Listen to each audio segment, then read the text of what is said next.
மௌலவி அப்துல் பாசித் புகாரி அவர்கள்ட்ட இருந்து ஹலால் ட்ரிப் அப்படிங்கிற ஒரு அனௌன்ஸ்மெண்ட் கடந்த ஒரு மாதத்துக்கு முன்னாடி வரும். இந்த அனௌன்ஸ்மெண்ட் வந்தோன்னா நாம ரொம்பவே எக்ஸைட்மெண்ட்டாக இருந்தோம். ஏன்னு சொன்னால் அந்த ஹலால் ட்ரிப் அப்படிங்கிற அந்த போஸ்டரில் சொல்லப்பட்ட விஷயங்கள் கூடுதலான ஒரு எதிர்பார்ப்பை ஏற்படுத்துச்சு. அதாவது no phones, no scrollings, no filthy talks, midnight தஸ்கியா, கேம்ப் ஃபயர், ட்ரெக்கிங் இப்படின்னு சொல்லி அதில் சொல்லப்பட்டிருந்த விஷயங்கள் ரொம்பவே அங்கே போய் பார்க்கணும் அப்படிங்கிற ஒரு எதிர்பார்ப்பு நமக்கு இன்னும் அதிகரிச்சுட்டே இருந்துச்சு. ஸோ நாங்களும் அந்த ட்ரிப்காக வெயிட் பண்ணிட்டு இருந்தோம். இந்த ட்ரிப்க்கு பர் ஹெட்க்கு 13,000 ஃபிக்ஸ் பண்ணியிருந்தாங்க. சரியா கடந்த Thursday நைட் என்ன செய்யணும் சொன்னால் இந்த ட்ரிப்காக நம்ம கிளம்பும். பிரீமியமான ஏசி ஸ்லீப்பர் பஸ் சென்னையிலிருந்து கிளம்புது.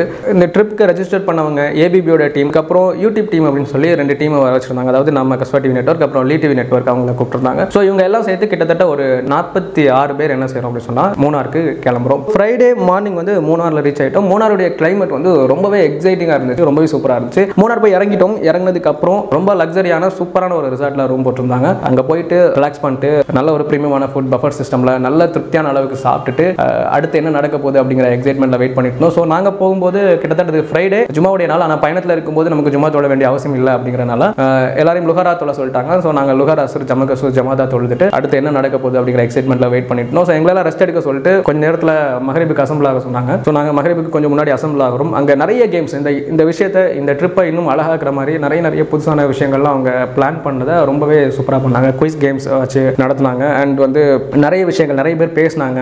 லீ டிவி நெட்வொர்க்லேருந்து லீ பேசினாரு, அப்புறம் நம்ம கஸ்வா டிவியில் அந்த அனஸ் பேசினாரு, அப்புறம் வந்துட்டு அங்கே வந்திருந்த சகோதரிகள் நிறைய பேர் அவங்களுடைய எக்ஸ்பீரியன்ஸ் ஷேர் பண்ணாங்க. அதுக்கப்புறம் மகரிப் இஷா ஜமாத்தா நாங்கள் ஜம்மு கசர் செஞ்சுட்டு மௌலவி அப்துல் பாசித் புகாரி அவர்கள் ஒரு சின்ன கிளாஸ் எடுக்கிறாங்க. கிளாஸில் எல்லாருமே நாங்கள் பங்கெடுத்துக்கிட்டோம். நிறைய விஷயங்களை டிஸ்கஸ் பண்ணோம். அந்த ஸ்பீச்சுக்கு பின்னால் நிறைய விஷயங்கள் தெரிஞ்சுக்கிட்டோம். அதுக்கப்புறமா நாங்கள் ரொம்ப எக்ஸைட்டாக எதிர்பார்த்துட்டு இருந்த முக்கியமான விஷயம் சொன்னால் கேம்ப் ஃபயர். ஏன்னா கேம்ப் ஃபயர் அப்படின்னு சொன்னோன்னா நாம் நினைக்கிற மாதிரி வழக்கமான கேம்ப் ஃபயர் இல்லை. அதாவது மியூசிக், சாங்ஸ், சினிமா, ஆடல் பாடல் அப்படின்னு சொல்லி வழக்கமான கேம்ப் ஃபயர் இல்லை. இது ரொம்பவே வித்தியாசமான கேம்ப் ஃபயர், ரொம்பவே சூப்பரான கேம்ப் ஃபயர் அப்படின்னு சொல்லட்டும். கேம்ப் ஃபயருக்காக வெயிட் பண்ணிட்டு இருந்தோம். அந்த ஸ்பாட் நாங்கள் போயிட்டோம். அப்துல் பாசித் புகாரி அவர்கள் வந்தாங்க. நிறைய விஷயங்கள் நிறைய தாவா செஞ்சாங்க. நிறைய விஷயங்கள் பற்றி பேசினாங்க. ரொம்ப மழை பெஞ்சிட்டு இருந்த டைம். ஒரு பக்கம் நாங்கள் இங்கே ஷூட் பண்ணிட்டு இருக்கோம் அவருடைய ஸ்பீச்சை, இன்னொரு பக்கம் பசங்கள்லாம் சுற்றி நிற்கிறாங்க. நிறைய விஷயங்கள் கேட்டு தெரிஞ்சுக்கிட்டு டிஸ்கஸ் பண்ணிட்டு அங்கேருந்து நாங்கள் கிளம்பி போகிறோம். ஸோ கேம்ப் ஃபயர் முடிஞ்சு நாங்கள் கிளம்பும்போது எங்களை அடுத்த நாள் தஹஜ்ஜுதுக்கு அசம்பிள் ஆக சொல்லி சொன்னாங்க. ஸோ காலையில் நாங்கள் ரெடியாகி ஒரு 3 to 4 அசம்பிள் ஆகிட்டோம். எல்லாருமே தஹஜ்ஜுத் தொழுதோம். தஹஜ்ஜுத் தொழுகி முடிச்சுட்டு ஃபஜ்ர் தொழுதோம். ஃபஜ்ர் தொழுதுட்டு அப்துல் பாசித் புகாரி அவர்கள் அவங்களுடைய கிளாஸ் ஆரம்பிச்சாங்க. ரொம்பவே நல்லா இருந்துச்சு அந்த கிளாஸ். ரொம்பவே ஒரு பயான் மாதிரி இல்லாமல் ஒரு நல்ல ஒரு டிஸ்கஷன். எங்கள் கூட பர்சனலாக நிறைய விஷயங்கள் பேசினாங்க.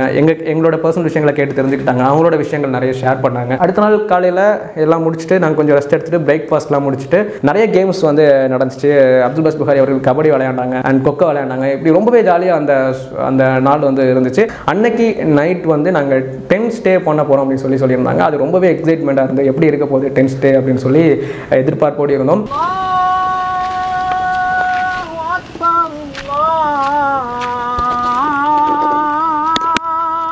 ஸோ கிட்டத்தட்ட மகரிப் நேரம் நெருங்கிடுச்சு. மகரிப் தொழுதுட்டு அங்கேருந்து நாங்கள் நிறைய விஷயங்கள் புதுசாக எங்களுக்குள்ளே பேசிக்கிட்டோம். எங்களுக்குள்ளே நிறைய விஷயங்களை தெரிஞ்சுக்கிட்டோம். எங்களுக்குள்ளே நிறைய விஷயங்களை ஷேர் பண்ணிக்கிட்டோம். நஷீஸ் பாடினாங்க பசங்க, குரான் ஓதுற போட்டி அப்படின்னு சொல்லி என்னென்ன விஷயங்கள் அங்கே இன்னும் இந்த விஷயத்தை இந்த டூரை வந்து அழகாக்குமோ, ட்ரிப்பை அழகாக்குமோ அதெல்லாம் செஞ்சு ரொம்ப என்கேஜிங்காக இந்த ட்ரிப் நகர்ந்துகிட்டே இருந்துச்சு. 3 நாள் டூரில் 2 நாள் முடியக்கூடிய தருணம். அப்துல் பாசித் புகாரி எங்களுக்கு அடுத்த ஒரு தஸ்கியா மிட் நைட்டில் கிட்டத்தட்ட ஒரு 12 o'clock மேலே அந்த தஸ்கியா நடக்குது. ஒரு 20 minutes பேசுகிறாங்க. சூப்பராக இருந்துச்சு தஸ்கியா. நிறைய விஷயங்கள் புதுசாக இருந்துச்சு. அந்த எக்ஸ்பீரியன்ஸே ரொம்ப நல்லா இருந்துச்சு. அதாவது கிட்டத்தட்ட ஒரு ஃபாரஸ்ட் நடுவில் டார்க் லைட்டில் கேமராக்கான லைட்ஸ், அதுக்கப்புறம் அந்த டென்ட்டில் இருந்த ஒரு சில லைட்ஸை தவிர வேறு எந்த லைட்ஸுமே இல்லை. அந்த இருட்டில் அப்படி உட்காந்து அந்த பயானை கேட்குறது, அந்த அமைதியான இடத்துல உட்காந்து கேட்குறதுலாம் ரொம்ப ஒரு புதுமையான எக்ஸ்பீரியன்ஸை கொடுத்துச்சு அப்படின்னு சொல்லலாம். So second day midnight தஸ்கியா அப்துல் பாசித் புகாரி அவருடைய பயானோட அந்த செகண்ட் டே முடிவடையுது. அதுக்கப்புறம் நாங்களாம் எங்களுடைய டென்ட்டில் போயிட்டு ஜாலியாக தூங்க ஆரம்பிச்சிட்டோம். நல்லா இருந்துச்சு அந்த டென்ட், ரொம்பவே சூப்பராக இருந்துச்சு. அதுக்கு அடுத்த நாள் நெக்ஸ்ட் டே வந்து நாங்கள் சாப்பிட்டுட்டு ட்ரெக்கிங்காக கிளம்பணும். கிட்டத்தட்ட ஒரு 15 kilometers டிஸ்டன்ஸ் இருக்கிற ஒரு மலை உச்சிக்கு நாங்கள் போனோம், ட்ரெக்கிங் போனோம். ஆனால் அதிகமான மழை பெஞ்சிட்டு இருந்ததாலையும் பசங்களும் ரொம்ப டயர்டாக இருந்ததாலையும் அந்த ட்ரெக்கிங் அப்படிங்கிறத ஜீப் சவாரியாக மாற்றிட்டாங்க. ஸோ பேக்கேஜில் இல்லாத ஒரு விஷயம், திரும்ப செலவு பண்ணி ஜீப்லாம் வர வச்சு கிட்டத்தட்ட ஒரு 7-8 ஜீப் 46 பேர் போகிற மாதிரி ஒரு 5-5 பேர் வச்சு ஒரு ஜீப்பில் ஜீப் சவாரி ரொம்பவே நல்லா இருந்துச்சு, புதுசாக இருந்துச்சு. அந்த ஹாஃப் ரோட்டில் ஜீப்பில் போனது, மலை ஏறும்போது திரும்பி வரும்போதுலாம் ரொம்ப அந்த எக்ஸ்பீரியன்ஸ் ரொம்ப சூப்பராக இருந்துச்சு. அதுக்கப்புறம் மேலே மலை உச்சிக்கு போய் அப்துல் பாசித் புகாரி வந்து நிறைய விஷயங்கள் பேசுகிறாங்க, நிறைய தாவா செய்கிறாங்க, கிளாஸ் எடுக்கிறாங்க. அண்ட் இதில் ஒரு விஷயம் வரலாம், ஏன் இவ்வளோ தூரம் போய் மலையில் போய் தான் பயான் கேட்கணுமா, கீழே உட்காந்து கேட்டால் ஆகாது அப்படின்னு சொல்லலாம். ஆனால் உண்மைக்குமே வந்து அந்த எக்ஸ்பீரியன்ஸ் வந்து ரொம்ப நல்லா இருந்துச்சு. அல்லாஹ்வுடைய வார்த்தைகளை, அந்த குர்ஆன் வசனங்களை, ஹதீஸ்களை வந்து அமைதியான ஒரு இடத்துல, அதாவது பறவைகளுடைய சத்தங்கள் மட்டும் காதில் ஒலித்து கொண்டு இருக்கிற நேரத்தில் ஒரு அமைதியான ஒரு சூழல்லேருந்து கேட்குறது ஒரு மனதுக்கு ஒரு மாதிரியான ரிலாக்ஸேஷன், அமைதியை கொடுத்துச்சு அப்படின்னு சொல்லணும். ரொம்பவே நல்லா இருந்துச்சு அந்த எக்ஸ்பீரியன்ஸ் எல்லாமே. ஸோ அதெல்லாம் முடிச்சுட்டு நாங்கள் வந்து கீழே இறங்க போகிறோம் அப்படிங்கிற ஒரு சிச்சுவேஷன் வருது. நாங்கள் கீழே இறங்க போகிறோம் அப்படிங்கும்போது எல்லாரும் மனசுலையும் ஒரு வருத்தம் இருந்துச்சு. ஏன்னு சொன்னால் நாங்கள் மலையிலேருந்து கீழே இறங்கின உடனே எல்லாரும் எங்களுடைய ஊரை பார்த்து நாங்கள் கிளம்ப போகிறோம் அப்படிங்கிறது தான் இங்கே விஷயம். அதை விட தாண்டி நாங்கள் அப்துல் பாசித் புகாரி அவர்களோடு இந்த 3 நாள் பயணத்தில் இருந்தோம், ட்ராவல் பண்ணோம். அதை அவரை விட்டு நாங்கள் பிரிய போகிறோம் அப்படிங்கிறது எல்லாருக்குள்ளேயும் ஒரு வருத்தத்தை ஏற்பட்டுச்சு. ஏன்னா அந்தளவுக்கு கவனிச்சுக்கிட்டாங்க, பார்த்துக்கிட்டாங்க, நிறைய விஷயங்கள் பார்த்து செஞ்சாங்க. ஸோ அதை அங்கேருந்து நாங்கள் நகர போகிறோம் அப்படிங்கிறது ஒரு மன வருத்தத்தோடு அங்கேருந்து மலையிலேருந்து கீழே இறங்குறோம். எங்களுடைய லக்கேஜஸ்லாம் எடுத்து பஸ் போயிட்டோம், அங்கேருந்து கிளம்ப போகிறோம். இந்த ட்ரிப்பை பற்றி சொல்லும்போது இன்னொரு விஷயத்தை இங்கே சொல்ல வேண்டியது இருக்குது. பொதுவாக அப்துல் பாசித் புகாரி அவர்கள் எந்த ஒரு விஷயத்தை செஞ்சாலும் விமர்சனங்கள் எந்த அளவுக்கு அது அங்கீகரிக்கப்படுகிறதோ அந்த அளவுக்கு விமர்சனங்கள் அவர் மீது ரொம்பவே வரும். அதே மாதிரி இந்த விஷயத்திலையும் எந்த ஒரு குறையும் இல்லாமல் கணிசமான விமர்சனங்கள் அவர் மீது வைக்கப்பட்டுச்சு அப்படிங்கிறத நம்ம இப்போ சமீபத்தில் பார்க்க முடிஞ்சது. அது என்ன ஹலால் ட்ரிப்பை ப்ராஃபிட்காக, லாப நோக்கத்துக்காக பண்ணது அப்படிலாம் சொல்லி நிறைய விஷயங்கள் பார்த்துட்டே இருந்தோம். அப்துல் பாசித் புகாரி அவர்களுடைய அறிமுகம் அப்படிங்கிறது எங்களுக்கு எப்படி அப்படின்னு சொன்னால், அந்த கடந்த ஒரு 2 மாதத்துக்கு முன்னாடி பாட்காஸ்ட்காக அவரோட சந்திச்சிருந்தோம். அப்போ ஒரு 3 நாள் அவரோட ட்ராவல் பண்ண வேண்டிய ஒரு சுச்சுவேஷன் அமைஞ்சது. அதுக்கப்புறம் இப்போ இந்த டூருக்காக ஒரு 3 நாள் அவரோட ட்ராவல் பண்ணோம். இந்த குறுகிய காலத்தில் அவரை பற்றி நாங்கள் தெரிஞ்சுக்கிட்ட வரைக்கும் ரொம்ப ரொம்ப ரொம்ப நல்ல மனிதர், ஒரு குட் சோல் அப்படின்னு சொல்லலாம்.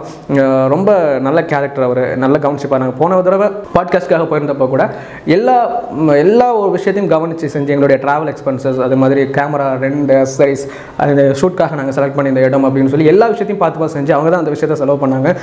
இந்த விஷயத்துலையும், இந்த டூர் விஷயத்துலையும் நாம கேள்விப்பட்ட வரைக்கும் 13,000 ஃபிக்ஸ் பண்ணியிருந்தாங்க. ஆனால் எல்லாருக்கிட்டையும் அவங்க 13,000 அமௌண்ட் வாங்கலை அப்படின்னு சொல்கிறாங்க. நாங்கள் விசாரிச்சு அந்த பசங்க கேட்டு தெரிஞ்சுக்கிட்ட வரைக்கும் அவங்களால கொடுக்க முடியாத நிறைய பேர் இருந்தாங்க. அவங்களுக்குலாம் 8,000 கொடுத்து வந்தவங்க இருந்திருக்காங்க, 9,000 கொடுத்து வந்தவங்க இருந்திருக்காங்க, 6,000 கொடுத்து வந்தவங்க இருந்திருக்காங்க, 5,000 கொடுத்து வந்தவங்க இருந்திருக்காங்க. இப்படின்னு சொல்லி அவங்களால முடிஞ்ச அளவுக்கு தான் கூப்பிட்டு வந்திருக்கிறாங்க. இதெல்லாம் பார்க்கும்போது இது ஒரு லாப நோக்கத்துக்காக செஞ்ச மாதிரி தெரியல. இன்னும் நான் அப்துல் பாசித் புகாரி அவர்களுடைய டீமில் ஒரு சகோதரர்கிட்ட கேட்டேன், அவரோட ஃப்ரெண்ட் ஒருத்தர்கிட்ட கேட்டேன், ஏன் இவ்வளோ செலவு பண்ணி இந்த ஜீப் சஃபாரிலாம் அரேஞ்ச் பண்ணும்போது கேட்டேன், எதுக்காக பேக்கேஜில் இல்லாத விஷயத்துக்குலாம் இவ்வளோ செலவு பண்ணுறீங்க அப்படின்னு சொல்லி கேட்கும்போது அவங்க சொன்ன விஷயம் என்னன்னா, நாங்கள் எங்களுடைய ஈமானை அதிகரிச்சுக்கணும் அப்படின்னு விரும்புகிறோம், அது மாதிரி உங்களுடைய ஈமானையும் அதிகரிச்சுக்கணும் அப்படிங்கிற ஒரு புது இனிஷியேட்டிவ் எடுக்கணும் அப்படின்னு நினச்சோம். அதுக்காக தான் இதை செய்கிறோம், இதில் ப்ராஃபிட் அப்படிங்கிற நோக்கம்லாம் இல்லை அப்படின்னு சொல்லி சொன்னாங்க. ரொம்பவே சந்தோஷமாக இருந்துச்சு, ரொம்பவே ஆச்சரியமாக இருந்துச்சு. ஏன் நம்ம இதை இவ்வளோ தூரம் பேசுகிறோம்னு சொன்னால், இவ்வளோ தூரம் செஞ்சு கிட்டத்தட்ட ஒரு 2.5 லட்சம் அதிகமாக செலவு பண்ணியிருக்காங்க அப்துல் பாசித் புகாரி தன்னுடைய சொந்த பணத்தை இந்த பயணத்துக்காக செலவு பண்ணியிருக்காங்க அப்படின்னு சொல்லி நம்ம கேள்விப்பட்டோம். ஏன்னா இவ்வளோ செஞ்சும் ஏன் அவர் இவ்வளோ தூரம் அவருடைய விமர்சனங்கள் அவர் மேல் வைக்கப்படணும் அப்படிங்கிறது தான் இந்த விஷயத்தை இவ்வளோ தூரம் பேசுறதுக்கான காரணமாக இருக்குது. ஏன்னு சொன்னால், இப்படி நாங்கள் பேசுகிறத, இந்த விஷயத்தை வெளியில் சொல்கிறத, அவர் இவ்வளோ செலவு செஞ்சார் அவ்வளோ செஞ்சார் அப்படிங்கிறத சொல்கிறத கண்டிப்பாக அப்துல் பாசித் புகாரி கண்டிப்பாக விரும்ப மாட்டாங்க அப்படிங்கிறது ரொம்பவே நல்லா தெரியும். இருந்தாலும் சொல்ல வேண்டிய ஒரு தேவை, ஒரு கட்டாயம் ஏற்பட்டிருக்கு அப்படிங்கிறதுனால தான் இந்த இடத்துல இதை இவ்வளோ தூரம் பேசுகிறோம். அதாவது அவர் மீது வைக்கப்படுற இந்த விமர்சனங்களுக்கும் அவர் மீது சொல்லப்படுற இந்த அவதூறுகளுக்கும் துளி அளவு கூட அவர் தகுதியானவர் அல்ல அப்படிங்கிறத அவரோடு பழகின இந்த குறுகிய நாட்கள் ரொம்பவே சொல்லி கொடுத்துச்சு. ஸோ ஹலால் ட்ரிப் ரொம்பவே நல்லா இருந்துச்சு, ரொம்பவே சூப்பராக என்ஜாய் பண்ணிட்டு நிறைய விஷயங்கள் தெரிஞ்சுக்கிட்டு நிறைய விஷயங்களை கற்றுக்கிட்டு ஒரு கனத்த இதயத்தோட திரும்ப வந்திருக்கிறோம். கடைசியாக வந்து இப்படி ஒரு இனிஷியேட்டிவ், ஒரு சூப்பரான ஒரு இனிஷியேட்டிவ், ஒரு புதுமையான முயற்சி இதை எடுத்ததற்காக மௌலவி அப்துல் பாசித் புகாரி அவர்களுக்கும் அவருடைய நிறுவனத்திற்கும் நாங்கள் வந்து நன்றி சொல்லிக்கிறோம். ஜஸாக்குமுல்லாஹ் ஹைரன் ஷுக்ர். இன்னும் இது மாதிரி நிறைய விஷயங்களை அவங்க செய்யணும் அப்படின்னு சொல்லி நாங்கள் ஆசைப்படுறோம். அல்லாஹ் வந்து அவர்களுக்கு அருள் செய்யணும் அப்படின்னு சொல்லி பிரார்த்திக்கிறோம். அவருடைய பொருளாதாரத்தில் அபிவிருத்தியை வழங்கணும் அப்படின்னு சொல்லி பிரார்த்திக்கிறோம். சில இந்த கிளிப்ஸில் நாங்கள் கற்றுக்கிட்டது மட்டும் இல்லாமல் நிறைய விஷயங்கள் நாங்கள் ஷூட் பண்ணிட்டு வந்திருக்கிறோம். நிறைய கிளிப்ஸ், நிறைய பயான், அவர் எடுத்த கிளாஸஸ், தஸ்கியா அப்படின்னு சொல்லி எக்கச்சக்கமான விஷயங்கள் சில தொடர்ச்சியாக ரிலீஸ் ஆகிருக்கு. மௌலவி அப்துல் பாசித் புகாரியோட அஃபிஷியல் பேஜ்லையும் நம்முடைய கஸ்வா டிவிலையும் அப்புறம் லீ டிவி நெட்வொர்க்கில் ஒரு லாக் இன்ஷால்லா ரிலீஸ் ஆகிருக்கு. இப்படி நிறைய விஷயங்கள் நீங்கள் பார்க்க போகிறீங்க, நிறைய விஷயங்களை தெரிஞ்சுக்க போகிறீங்க. இன்ஷால்லா காத்துடுங்க, நிறைய விஷயங்கள் உங்களுக்கு வந்து சேர்ந்து கொண்டே இருக்கும். இன்ஷால்லா மற்றொரு நிகழ்ச்சியில் சந்திக்கலாம். அதுவரை உங்களிடம் விடைபெறுவது நான் உங்கள் சவால்.